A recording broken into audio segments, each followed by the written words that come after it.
guys, I'm going to work all of these out over the weekend, and I'll post so you guys can compare your answers to mine. I'm going to work out 3 of them with you right now, just because we haven't seen a vertical shift yet. I'm going to show you that. And then I want to do one of our reciprocals, and I want to do a tangent, just to make sure if you guys have any questions that we can go ahead and grab those. So let's go ahead and let's look at number 5. Okay, I know that this is not the easiest or most fun thing in the world, but honestly, the more that you practice it, the easier it gets. If you get into the rhythm of finding A, B, C, D, the starting point, the time period, and the increments, it's really not that bad. You should kind of get into some routine of what you do every single time to kind of make the process go a little faster. If I look at number 5, there's a lot of stuff going on, but the first thing I always do is I identify the function that we're talking about. We're talking about the sine curve. The sine curve doesn't always start at the origin, but it always starts where? At the x-axis. Cosine always starts where? At the amplitude, okay? Good. That's a good thing to remember. So now if we go through and identify all the different parts, it makes your life a lot easier if you do it at the beginning. What is your A term? What is the amplitude here? 3. It's positive 3, right? So that means we start at the x-axis and we go up. If it was negative, we would start at the x-axis and go down, okay? So your B term, remember B is the number that's in front of x. What is that? 3, good. Your C term is the plus or minus that's inside the parentheses that moves your graph left or right. 0, good. Not adding or subtracting anything.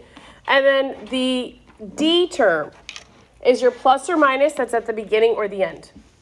Plus or minus a number. What is it? 4. Okay, this is different today. You're going up 4. We're going to deal with this at the very end. Now, some of you might see it differently and you want to do it a little differently. That's fine. I'm just going to show you what I think is the best.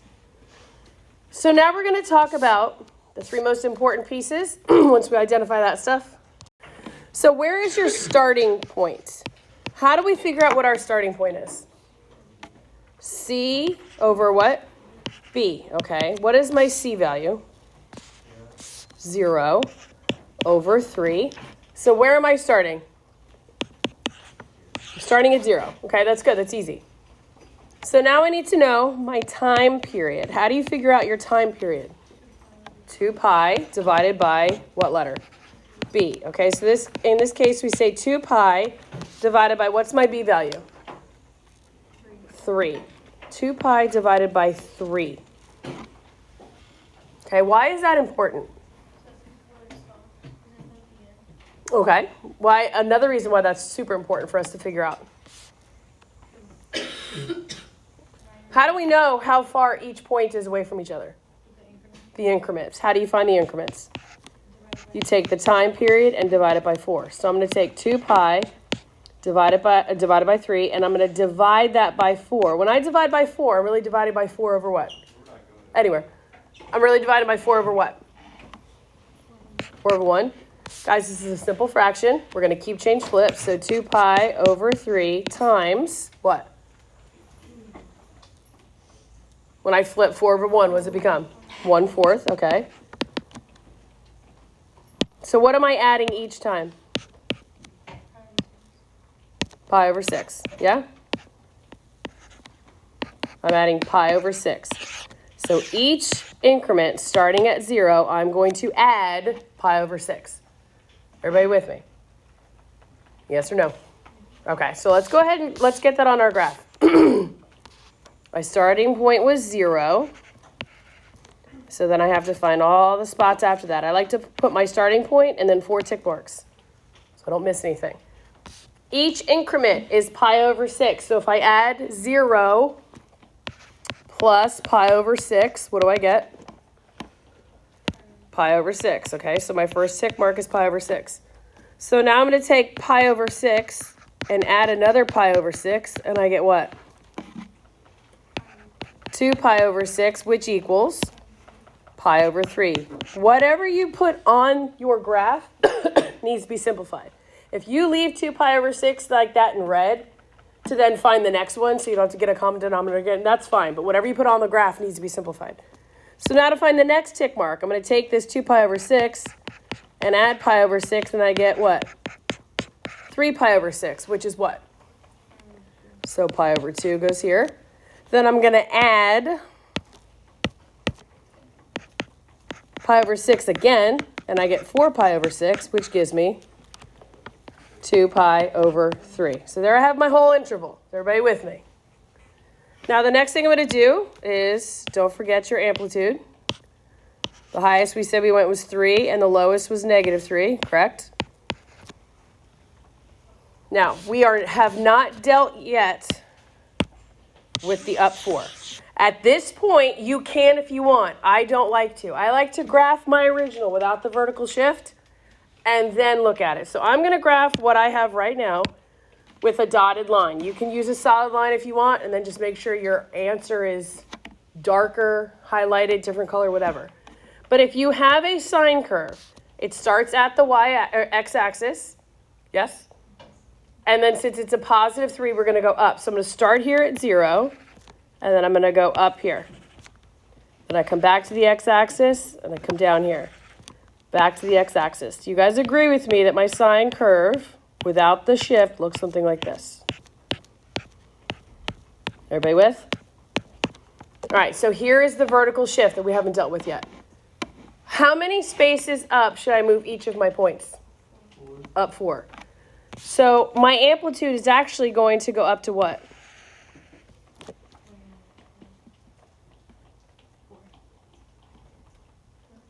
If the highest it goes is 3 and I add 4 to it, what's the highest now? 7. So 4, 5, 6, 7.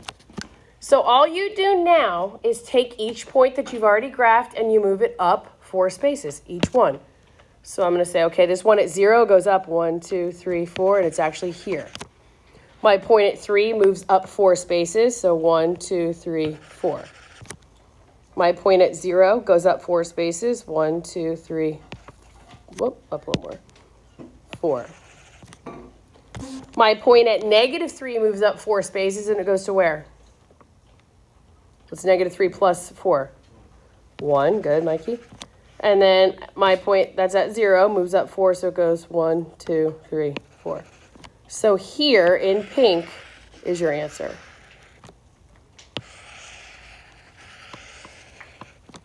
Pink is my answer. Now, some people really, they don't like to do the original and then move it. They like to do it all in one step. I think it's easier to graph the original with no vertical shifts up and down in a dotted, different color, whatever. And then you can actually see that you took that sine curve and moved the whole thing up 4 units. Do you guys see that?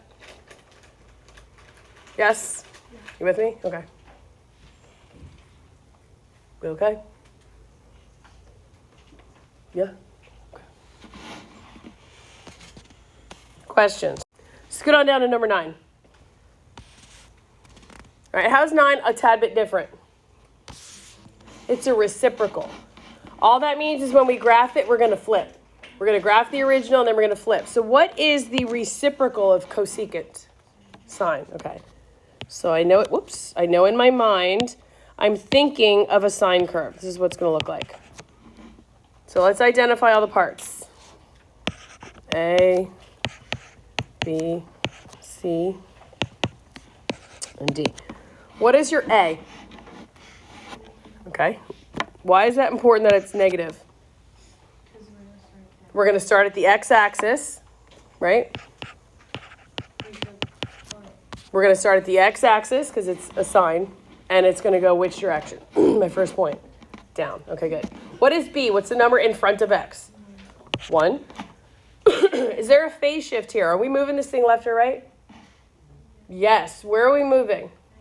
Negative pi. My C value is negative pi because plus pi really means we're moving left. Good. And then D, am I moving this up or down? No. Okay, that makes our life a little easier. So now let's figure out where we're starting and all that stuff before we graph. My starting point. Remind me again how to find my starting point. C over B. So it's negative pi over 1, which equals what?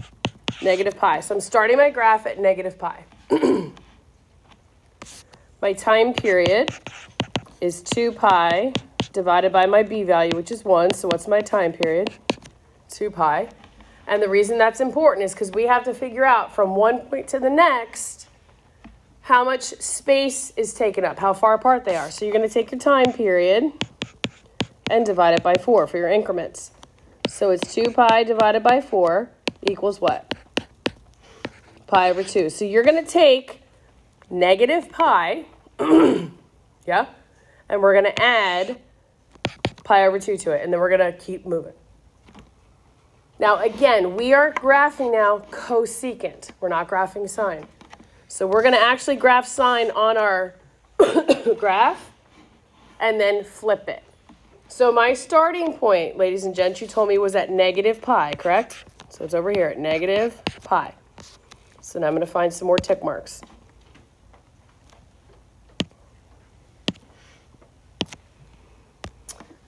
My next tick mark is going to be negative pi over 1 plus pi over 2.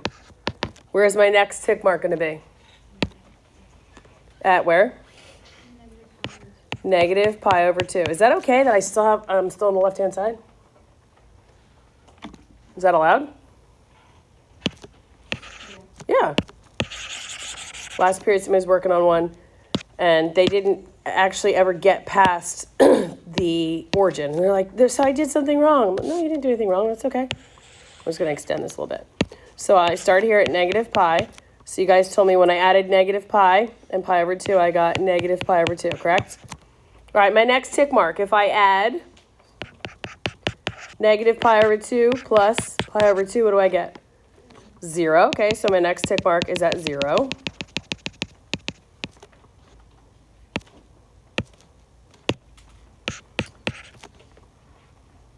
No. So negative pi over 2, and then we're at 0. So then my next tick mark when I'm at 0, if I add pi over 2, where am I? At pi over 2, good. And then from pi over 2, and I add another pi over 2, I get to where? Pi. We okay? All right, what is my amplitude again? I forgot. 3, good. So 1, 2, 3. Then extend it if you want to. Don't try and conserve paper. So again, we are graphing cosecant. I'm going to go ahead and graph my original sine curve. Where does sine start again? Remind me. At the axis. So I'm going to start here at negative pi. Where do I go if my amplitude, my A value is negative 3? I'm going to go down. So I'm going to go down here, then back up here, then up here, then down here. And I'm going to graph this in a dotted line because that's not the actual picture that I'm looking for. I'm looking for the reciprocal. Reciprocal means we're going to flip. And the way that we do that, guys, you're going to draw little boundary lines through the points that go through the x-axis. Yeah, good question. All right, so here is a boundary line. And then another one here. And another one here. They would just keep repeating. You draw the boundary lines through the points that go with the x-axis. Now, when you are making your reciprocal function, this point right here, guys, is common in both graphs, the sine and the reciprocal. So all you're doing is taking that, and I say it's a parabola. That's not a parabola. This is a sine curve. But you're taking that piece in between negative pi and 0 that looks kind of like a parabola, and you're flipping it over that point.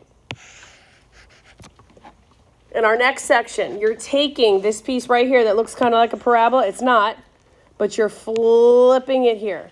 But do you see how that point right here is in common with this graph? It's just like a hinge, yeah. It's always where through the x-axis. The point's at the x-axis. You see that? Always.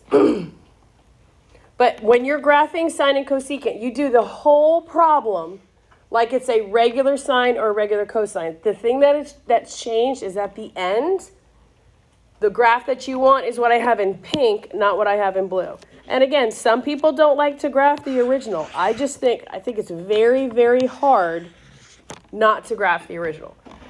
Yes, ma'am.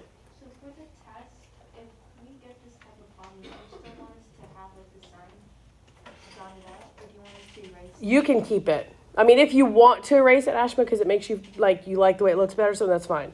I am totally fine with your answer looking like that. Because I can tell that you guys are using the sine curve as a guide to find the graph of the cosecant because you have it dotted. All right, let's find another one. I want to do a tangent. Let's do this tangent, number 10. Okay, I know you guys watched the video yesterday. Do you guys want like 100 tangents on your test?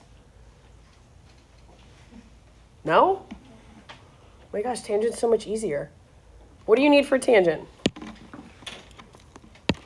2 really important things you need. You need 4 what? Thank you. 4 asymptotes. What does that mean again?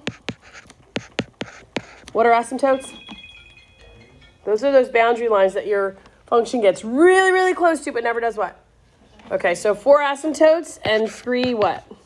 Snakes. When I say snakes, guys, it just resembles a cubic function. A positive, quote-unquote, snake would go in this direction. A negative one would go in this direction. But we don't have to worry about shifts left and right and how far away is this, and I have to add the increments in the time period and all that. You don't need that. How do you find the asymptotes? It's the only thing you have to find, and then everything else is cake. How do you find the asymptotes from yesterday? In a parent function, where are your asymptotes? At negative pi over 2 and positive pi over 2. So to find your asymptotes, you take whatever is right here with x, and you set it equal to both of those things. So 3x equals negative pi over 2, and 3x equals positive pi over 2. You can tell some of us didn't really pay attention to the video yesterday. What is 3x? What's underneath 3x that we don't see? There's a 1 there, okay. We're finding our asymptotes. How do you solve a proportion? You cross multiply. I like x's on the left, so I'm going to say 3x times 2 is 6x equals negative pi. Everybody agree? Divide both sides by 6, and my first asymptote is that x equals negative pi over 6. Well, what's going to happen on the other side? It's going to be exactly the same, but the opposite sign, right? We have 6x equals pi. Divide both sides by 6, and I get x equals positive pi over 6. How many asymptotes do I need on my graph? 4. How many do I already have now? 2. What is important about the placement of negative pi over 6 and positive pi over 6? Doesn't matter where I put them? Say it again. Yeah, the negative one needs to be on the left, right? Negative pi over 6. And the positive one needs to be on the right. Now, these are asymptotes, so how do I draw them? Dotted lines. Thank you, ma'am. So, dotted lines. We'll do our snakes at the end. Now, how do I figure out where the other asymptotes are? Asymptotes, guys, need to be equidistant from each other. What does that word mean? Same. So all you do is you figure out how far is this one from this one. How far is negative pi over 6 to positive pi over 6? You guys agree with me that from here to 0 is pi over 6 units. From here to 0 is pi over 6 units. So when I add those two together, I get 2 pi over 6, which is pi over 3, correct? They're pi over 3 spaces apart. So how do I figure out where my other asymptotes are? Well, here I'm going to add Are you guys okay with me adding 2 pi over 6 for easy math? Okay. So what is 1 pi over 6 plus 2 pi over 6? 3 pi over 6, which equals pi over 2. So my other asymptote is here at positive pi over 2. Always have to write whatever's on your graph. These numbers on your graph need to be simplified. So how do I figure out the left-hand one? I added 2 pi over 6 on the right. So what am I going to do on the left? I'm going to subtract. Guys, if I have negative pi over 6 minus 2 pi over 6, what do I get? Negative pi over 2. What do you notice about the asymptotes, guys? They're the same numbers. They're just where? Reflected. They're on the other side. So do you now see your 4 asymptotes? I want to see this work on your paper. I mean, obviously, I'm erasing it just because so you guys can see. But I have my 4 asymptotes. So now in between those asymptotes, I need to draw my snakes. What is important about the snakes that you're going to draw? They are negative. What is this 1/5 in front telling me? They stretch or shrink. That's all. This is a negative, so it means they're going to go in the opposite direction. They're going to go downward. But guys, if there's a negative 1/5, that just means they're like smushed down. If it was a positive 7, it just means they're pulled up. But all I'm looking for is the direction of the snake.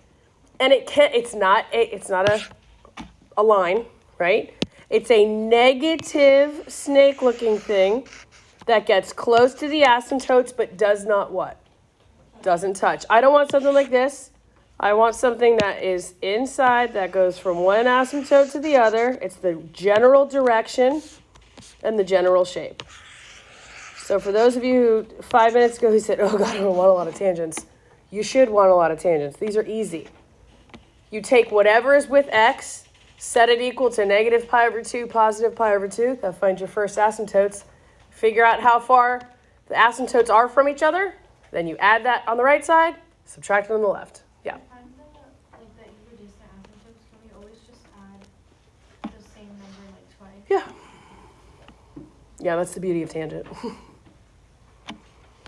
And we are not graphing cotangent, so you're good there. All right, so I'm going to give you guys your tests and quizzes back right now, but it is important, guys, very important that you practice these this weekend. I will work them all out. I will post the answers, so you should check everything and then come in on Monday with, hey, how do you do number whatever, okay? Don't come in and just sit there looking at me like, I didn't do anything. I need you guys to practice this because you have to kind of get fluid to it. I'm not going to give you just 2 questions. You're going to have to know what you're doing and be able to work through it in the allotted time for your test on Tuesday, right?